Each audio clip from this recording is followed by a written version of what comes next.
aos Gálatas, capítulo 5, versículo 13. Quem achou, diga amém.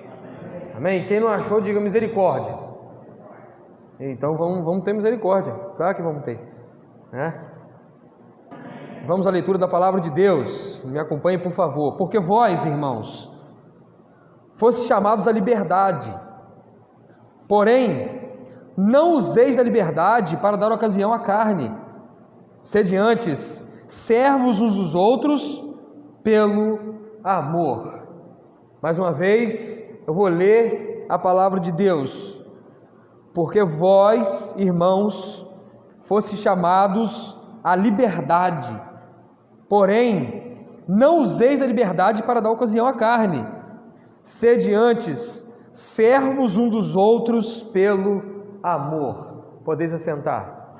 Senhor, obrigado por sua palavra. Como é bom desfrutar, ó Deus, desse momento de comunhão com os irmãos. Como é bom, Pai amado, estar olhando nos olhos dos meus irmãos, sentindo o calor da bênção da comunhão, estar desfrutando, ó Pai amado, da edificação mútua, através dos louvores de encorajamento. Ó Deus, como é bom, Senhor, estar na Tua presença e desfrutar, ó Pai, de tudo isso que o Senhor nos proporciona com a vinda do crente à casa do Senhor. Ó Deus, em nome de Jesus, estejam com aqueles que estão impossibilitados por motivo de saúde, limitações físicas. Nós clamamos ao Senhor que possa recuperá-los, ó Deus, para que o Senhor seja glorificado e que eles possam estar entre nós logo, para que sejam edificados junto conosco na bênção da comunhão. Em nome de Jesus, fale conosco, nós precisamos ouvir a Tua voz. Usa-me para a glória do Senhor e para a edificação do Seu povo. Em nome de Jesus, amém.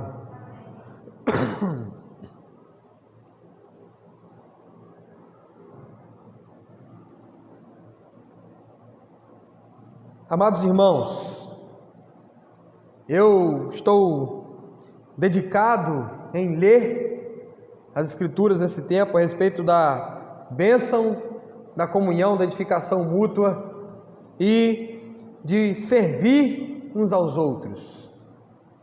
E eu gostaria de lançar a mão desse texto e estar refletindo com os irmãos de forma bem direta, para que nós venhamos entender que nós somos livres para ser servos.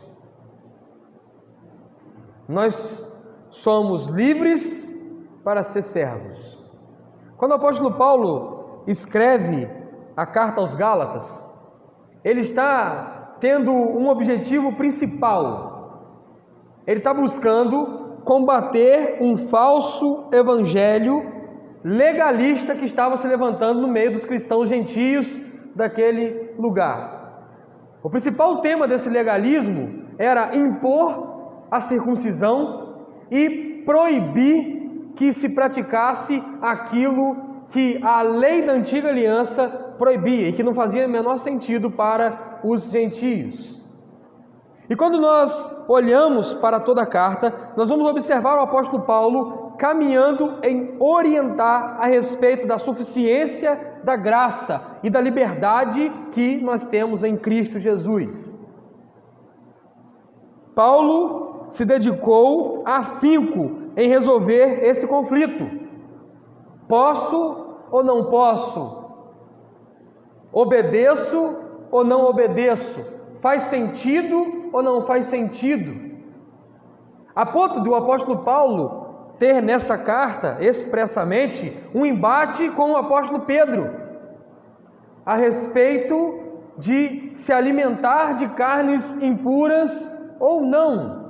A ocasião registrada no capítulo 2, versículo 11 a 21, estavam reunidos Pedro com alguns crentes gentios, e o que acontece?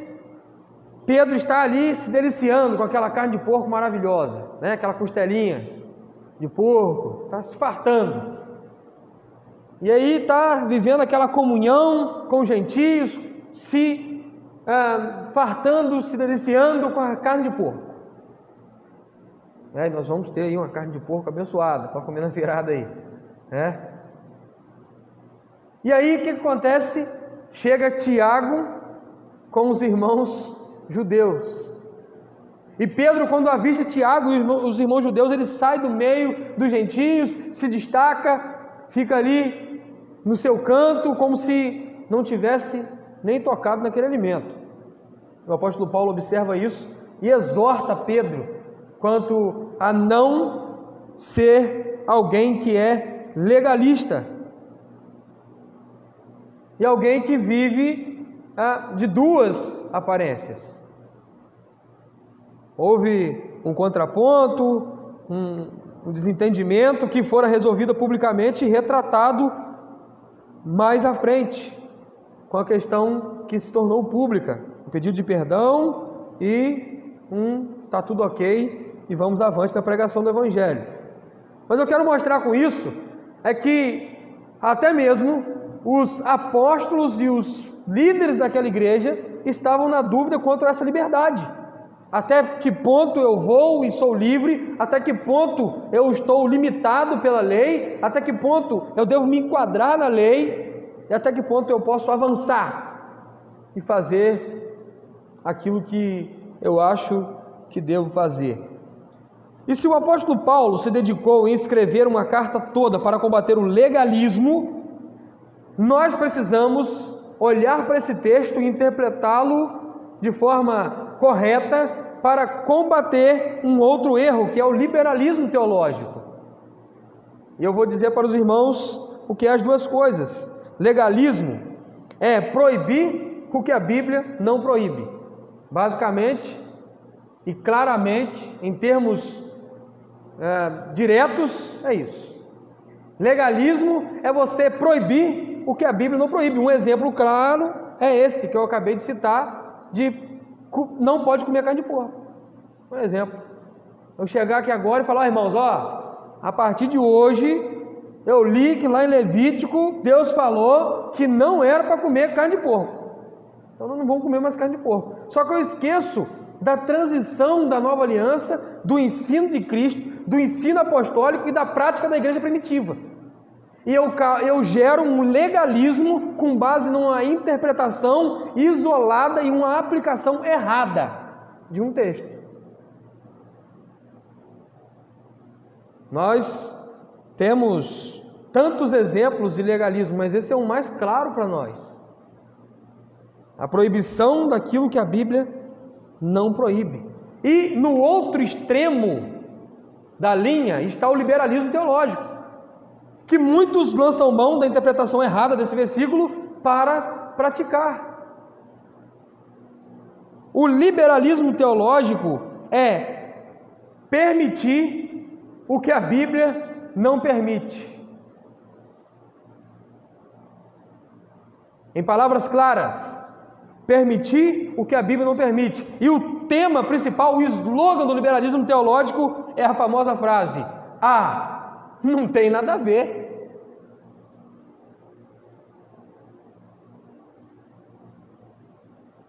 E um dos textos bases para os liberais é esse versículo aqui, 13, que nós acabamos de ler.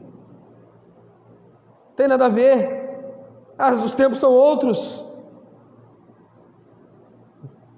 Nós estamos vivendo numa era moderna. A humanidade mudou, evoluiu. Nós precisamos atualizar a Bíblia para andar junto com isso. Nós precisamos rever a interpretação histórica. Nós precisamos rever aquilo que os pais da igreja nos dizem. Nós precisamos rever o que os concílios falaram historicamente. Nós precisamos rever o que os catecismos, o que as confissões de fé na história pontuaram. Isso não faz sentido para nós no século XXI. É o que dizem os liberais, um dos pais deles é o Ed René que vive no Brasil. São outros, que é isso? Não pode casar gay? Como é que é? Faz parte da sociedade, é cultura. Divórcio? Nada disso, não tem nada a ver mais não. Isso aí já é coisa... Falar contra divórcio é coisa lá do passado. E pegam esse texto e dizem: por que nós podemos fazer todas essas coisas, readaptar a Bíblia, reaplicar a Bíblia, porque nós somos livres. Nós somos livres. É o discurso que nós costumamos ouvir por aí. E é um desafio para nós, irmãos, combater esse falso ensino, com a luz das Escrituras, com a interpretação correta das Escrituras. O Champlin, um comentarista bíblico dos melhores da história, diz assim: liberdade cristã não é licenciosidade, mas salvaguarda. Ou seja, a liberdade que Cristo nos concedeu na cruz do Calvário, pela sua morte, ressurreição, pelo seu sangue, pela maravilhosa graça do Senhor, ela não é uma licença para que eu possa fazer o que eu quero, mas é uma salvaguarda para que eu seja guardado, protegido por Cristo de fazer aquilo que eu quero.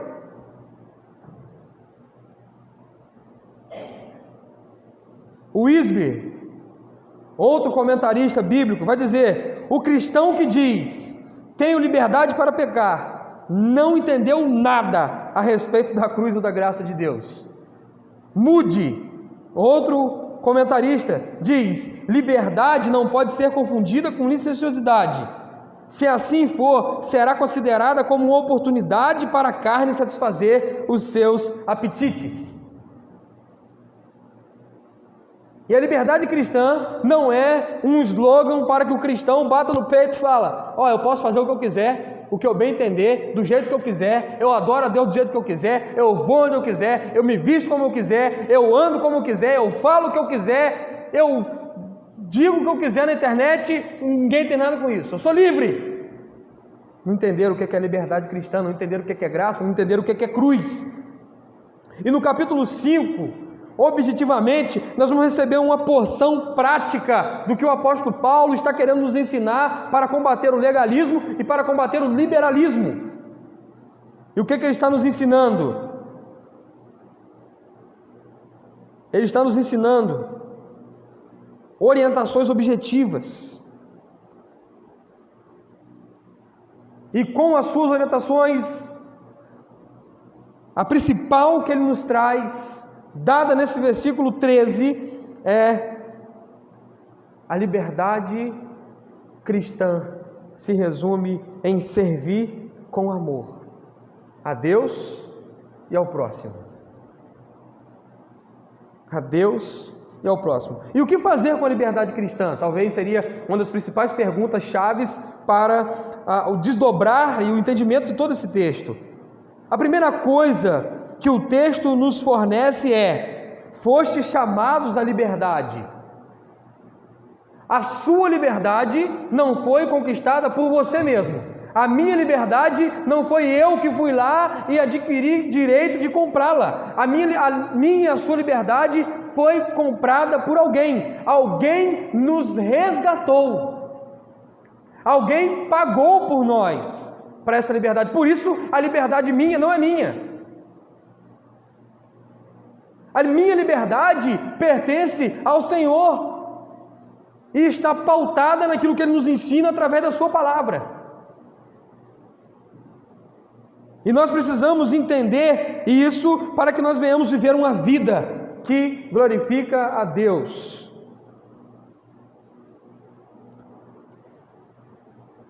O texto é um texto extremamente perigoso quando usado fora do contexto.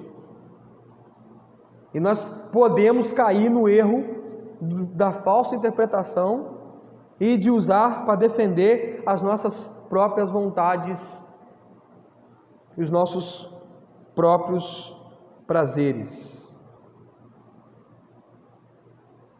Quando nós olhamos para esse chamado, fosse chamados à liberdade, nós precisamos entender: eu não fiz nada para merecer essa liberdade, alguém fez tudo, Cristo fez tudo. Por isso que eu não vivo conforme o meu prazer, e como o apóstolo Paulo nos ensina e nos escreve, dizendo: já não sou eu quem vivo, mas Cristo vive em mim. Usar dessa liberdade para viver uma vida que glorifica a Deus, que serve a Deus e que serve ao próximo. É com a desculpa de que são livres para fazerem o que quiserem que muitos cristãos cometem erros e colhem as duras consequências de seus pecados. É com o discurso de dizer: me deixe, eu sou livre, que muitos cristãos andam segundo os seus prazeres e sofrem a colheita daquilo que a sua carne pediu e recebeu. E nós precisamos, irmãos, olhar para essa maravilhosa liberdade e ser gratos a Deus, porque nós não merecemos isso, não merecemos de forma alguma. Nós não fizemos absolutamente nada para satisfazer Deus na sua ira e sermos livres. Caminhando, nós vamos observar um segundo ponto. Você é livre para fazer tudo aquilo para o qual Deus te libertou para fazer e deixou claro na sua palavra. Pastor, eu sou livre. Para quê? Você é livre para fazer tudo aquilo pelo qual Deus te libertou para fazer e deixou claro na sua preciosa palavra. Eu poderia ser abrangente e esfoliar a Bíblia toda, te ensinando, à luz das Escrituras, motivos ou direções para que você usasse a sua liberdade.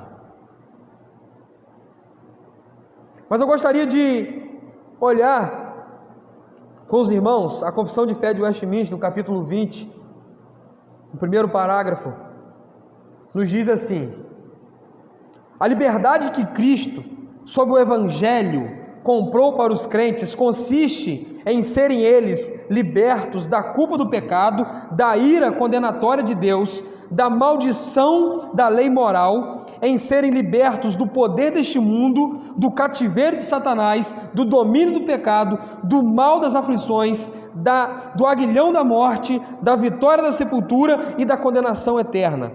Consiste ainda em terem acesso a Deus, em lhe prestarem obediência, não movidos por um medo servil, mas por amor de filho e espírito voluntário. É isso que Cristo conquistou na cruz. É isso que o Evangelho produz em nós. É essa liberdade que o Evangelho deve produzir em nós. Que nós somos libertos das garras do diabo, do aguilhão da morte, do poder do pecado, do fluxo do mundo. E devemos viver para agradar, para glorificar, para obedecer a Deus. Não por medo, não por medo servil, mas por amor de filho e espírito voluntário. Aí sim você entendeu que você é livre. Lutero conta na sua experiência de conversão que ele, sendo um religioso, lhe propôs severas disciplinas, muitas vezes açoites, automutilação, em busca de satisfazer Deus e agradar a Deus, fazendo com que Deus retesse a sua ira, vendo que ele estava tentando se punir pelos pecados que cometeu. E para ele isso era a liberdade e o serviço que ele tinha e a obediência que ele tinha à lei de Deus. Até que ele leu: o justo viverá pela fé. Ele disse: não sou eu que faço, é alguém que fez por mim, me justificou. E não adianta nada eu impor as minhas severas punições, porque eu não estou satisfazendo a Deus em obediência, em amor e em espírito voluntário, mas eu só estou tentando me aliviar na minha culpa, satisfazendo a minha culpa, e Deus não está se agradando disso. Ele já fez tudo por mim.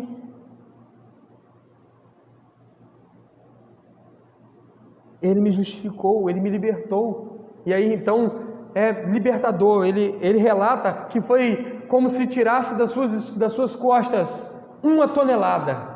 Ele pudesse respirar fundo e dizer: eu sou livre em Cristo, Ele me libertou, Ele já pagou na cruz pelo meu pecado. Nós precisamos, irmãos, lançar mão das Escrituras para defender a firme verdade de que fomos libertos por Cristo para a sua glória. Gálatas, no contexto imediato, capítulo 1, versículo 4, nos diz assim: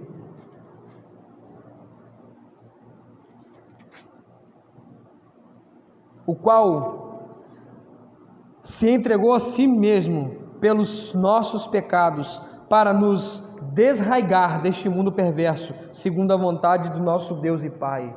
Cristo pagou para a nossa liberdade, para nos desgarrar desse mundo. Atos, capítulo 26, versículo 18.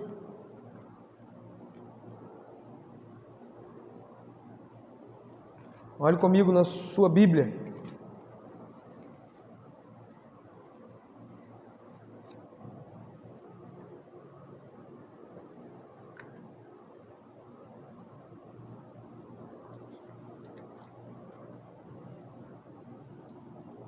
Para lhes abrir os olhos e os converterem das trevas para a luz e da potestade de Satanás para Deus, a fim de que recebam a remissão de pecados e herança entre os que são santificados pela fé em mim.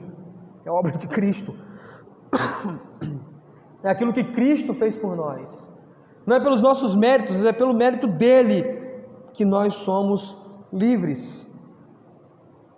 João 8,36: se o Filho vos libertar, verdadeiramente sereis livres.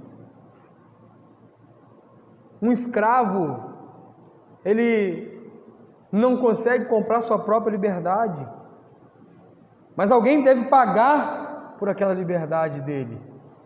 E é isso que Cristo faz por nós, que éramos escravos desse mundo, da potestade, escravos do pecado. Ele nos liberta. Ele nos liberta com a sua vida entregue na cruz para nos salvar. Romanos, capítulo 6, versículo 14.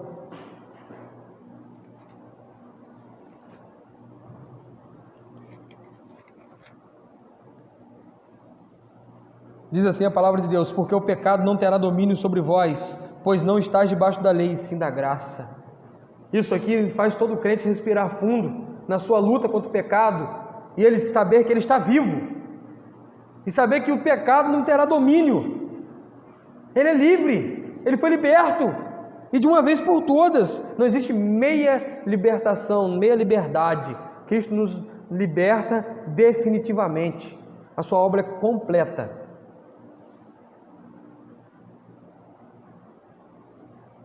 Mais um texto, Romanos, conhecido de todos, 1:8. Agora, pois, já nenhuma condenação há para aqueles que estão em Cristo Jesus. Não existe mais condenação, não somos escravos mais, não podemos ser condenados mais, fomos livres. Cristo completou a sua obra. No parágrafo 3 da Confissão de Fé de Westminster, no capítulo 20, diz assim: aqueles que, sob o protesto da liberdade cristã, cometem qualquer pecado ou toleram qualquer concupiscência, destroem, por isso mesmo, o fim da liberdade cristã. Pelo contrário, sendo livres das mãos de nossos inimigos, sem medo, sirvamos ao Senhor em santidade e justiça, diante dele todos os dias de nossa vida. Essa deve ser sua confissão de fé também, irmão. Você que foi livre do pecado, você que foi liberto dos prazeres carnais, do fluxo do mundo, do poder de Satanás. Você deve viver uma vida que glorifica a Deus, servindo ao Senhor em santidade e justiça, diante dele todos os dias de sua vida. Essa liberdade não é para satisfazer a nossa carne, não é para a nossa satisfação carnal. O texto segue nos dizendo, voltemos os nossos olhos a Gálatas 5,13. Nós fomos libertos e nós vimos essa liberdade, quão maravilhosa ela é. Agora, nós não podemos usar essa liberdade para dar ocasião à carne. Essa liberdade não fora concedida por Deus em Cristo Jesus, por sua maravilhosa graça, para que nós venhamos viver uma vida que satisfaz os nossos prazeres, segundo a nossa vontade, para o nosso serviço carnal. E a palavra carne aqui é natureza pecaminosa. O apóstolo Paulo, ele usa a palavra carne em 3 sentidos. De modo geral, quando se refere à humanidade. No segundo sentido, ele usa a palavra carne no aspecto físico da vida humana. E um pouco mais restrito, quando ele tem o objetivo de mostrar a respeito da vida em Cristo e vida por nós mesmos, vida pecaminosa, ele também usa a palavra carne para se referir à natureza humana decaída. Sempre em contraste com a ação do Espírito e o viver para a glória de Deus. Qual que ele usa aqui é exatamente essa, até porque o capítulo 5 nos fornece vários argumentos a respeito da militância da carne e do Espírito, dos prazeres carnais e dos prazeres em Deus. O versículo 16 nos diz assim, do capítulo 5: digo, porém, andai no Espírito e jamais satisfazeis a concupiscência da carne. Mais um texto, versículo 19: ora, as obras da carne são conhecidas. E ele descreve todas elas. E a verdade do texto para a nossa aplicação é: nós não podemos dar ocasião, dar oportunidade, dar espaço à carne.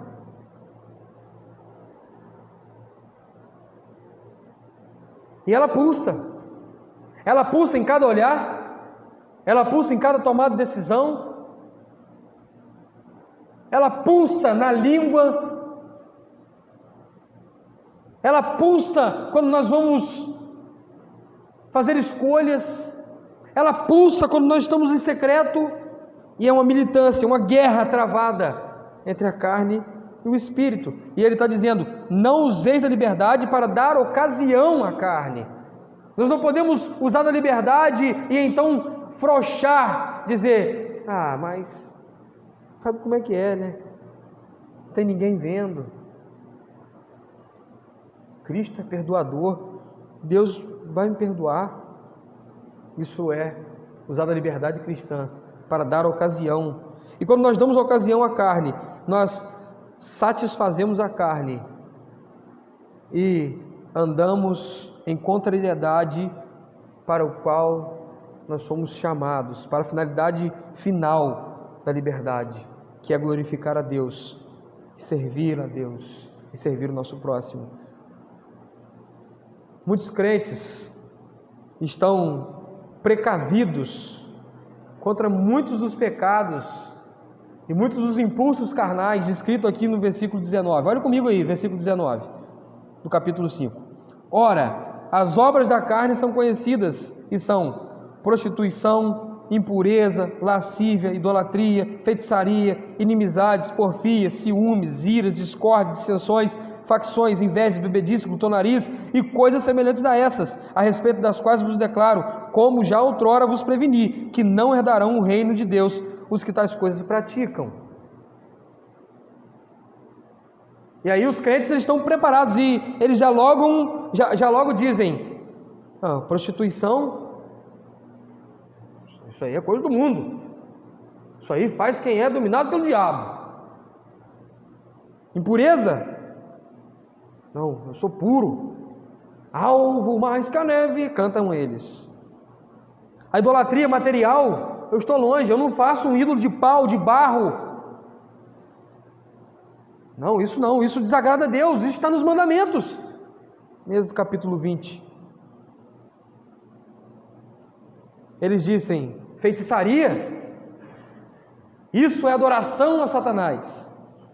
Bebedices, de maneira nenhuma. Eu não posso ser dado ao vinho, não posso me embriagar pelo vinho, mas eu preciso ser cheio do Espírito. Mas aí, irmãos, e quanto à sensualidade? Que isso, pastor? Crente que não se precave na sensualidade irmãos, na modéstia do vestir,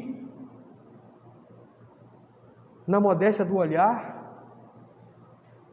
na modéstia do falar. Isso tudo é sensualidade. E eu ouvi uma frase, agora não vou me recordar o autor, fantástica a respeito da sensualidade. Toda mulher que se vestir inadequadamente, um dia deverá, acho que é Josemar Bessa, lembrei, deverá que prestar contas a Deus pela forma que se vestiu. E todo homem que olhar para essa mulher inadequadamente deverá prestar contas a Deus pela sua olhada inadequada. Ponto.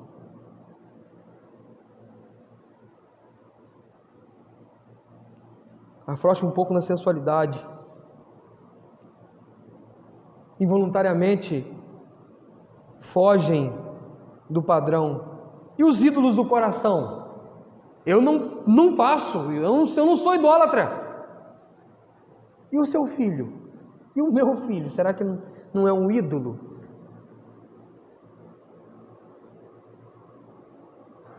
E o meu conforto? E o meu dinheiro? E o meu futuro? Será que não é um ídolo? Essas são obras da carne que os crentes não combatem. São os famosos pecados intocáveis. E porfia? Eu não sei nem o que é porfia, pastor. Porfia? Preste atenção, para você não ser um porfírio. Preste atenção o que é porfia. Porfia: discussão, disputas e polêmicas. Se liga aí, mano. Isso é porfia e é uma obra da carne e satisfaz o diabo. E quem tais coisas praticam, tendo prazer e deleite em praticar, não herdarão o reino dos céus. E tem crentes fazendo isso. Então não são crentes. Ou são crentes que não vão para o céu. São os crentes do inferno.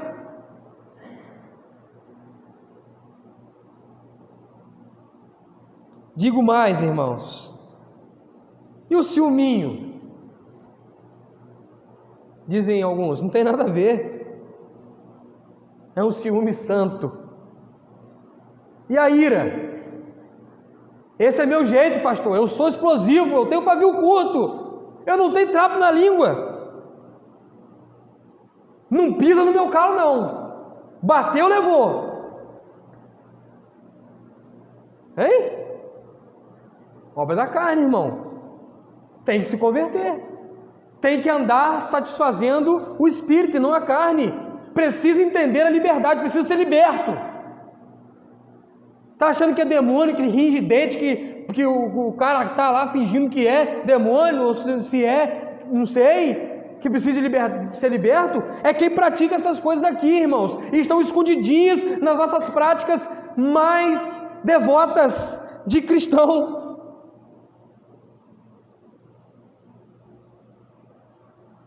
Discórdia é só a minha opinião que interessa. Se alguém tem uma opinião diferente, vai ter discórdia, eu vou discordar.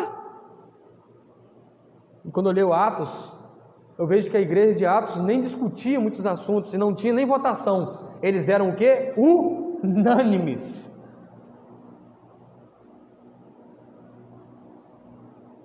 Dissensões. E o que é dissensão? Dissensão é cada um pensar de uma forma e exigir que a forma que ele pensa seja a correta. Facções. Ah, pastor, como é que é? Eu estou na igreja, a igreja está aí, mas eu tenho meu grupo. Inveja. Ah, que inveja branca, dizem os cristãos, alguns dos crentes ruins. Glutonaria. Pastor, crente não bebe, mas come. Você está acostumado a ouvir isso, irmãos, e é uma desgraça isso.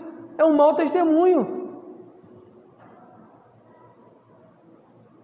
É um mau testemunho.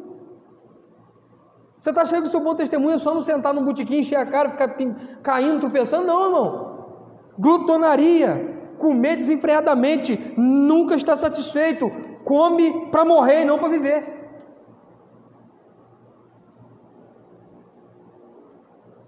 Observe, irmãos, agora que esses pontos que eu enfatizei, todos eles, todas essas obras da carne, são falhas relacionais. O que é isso, pastor? Falhas no relacionamento. Invejoso não tem um bom relacionamento. Um cara que se ira por qualquer coisa, tudo está ruim. Um cara que vive na porfia, discute por causa de tudo, disputa por causa de tudo, ele é polêmico. Que cara ciumento, nunca satisfaz em ver o seu irmão sendo bem cuidado, bem tratado, ele tem ciúme daquilo. São falhas relacionais, falhas de relacionamento. E agora o chamado do texto 5,13 é: relacionemo-nos uns com os outros em serviço, com todo amor. Está escrito na sua Bíblia: sede antes servos uns dos outros pelo amor. Irmão, quem foi liberto por Cristo, vive no Espírito e não satisfaz a sua carne, é alguém que vive num relacionamento saudável, santo, para servir o próximo, servir a Deus em santo amor, e isso resulta em glorificar a Deus e na edificação mútua, irmãos.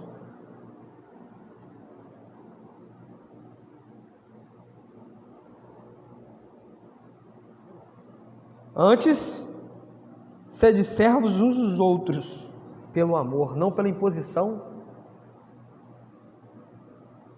não porque alguém me deu a ordem para fazer, não reclamando entre amor, irmãos. Tenha prazer em servir o seu irmão, em se relacionar com o seu irmão, em ter um afeto íntimo de um irmão verdadeiro, em viver essa comunhão desenvolvida pelo vínculo do amor. Pastor, então eu quero viver dessa forma, que glorifica a Deus e que serve os meus irmãos, para que Deus seja glorificado e os meus irmãos sejam edificados. Maravilha. Entenda que você foi chamado, alguém conquistou a sua liberdade para isso. Cristo Jesus na cruz do Calvário, pela maravilhosa graça de Deus. Entenda que, quando você vive guiado pelo Espírito, você vai ser direcionado a abandonar as práticas do pecado. E santificação, John MacArthur diz, é o Espírito de Deus trabalhando em nós. Você é guiado, direcionado, você anda no Espírito, você abandona os prazeres carnais, você se satisfaz só em Deus, em agradá-lo. Por último, sirva com amor. Seja um escravo liberto para servir em amor. Amém? Feche seus olhos e vamos orar nesse momento. Senhor, eu te peço, meu Pai, que o Senhor possa está cuidando da sua igreja com a sua preciosa palavra suficiente, e que nós venhamos, ó Deus, aprender com ela e nos fortalecer à luz das Escrituras, para que venhamos viver uma comunidade cativante, para que venhamos ser, ó Deus, uma igreja que cai na graça do povo, para que venhamos ser, ó Deus, irmãos que se amam, e esse amor faz com que a igreja seja conhecida no mundo, Deus. Nisso conhecerão que sois meus discípulos, se tiverdes amor uns para com os outros. Nos ensina a servir zelosamente, dedicadamente aos nossos irmãos. Nos ensina, Senhor, a viver uma vida de um escravo livre para servir. Em nome de Jesus, ó Deus. Obrigado por sua palavra. Dá-nos mais e mais da sua presença.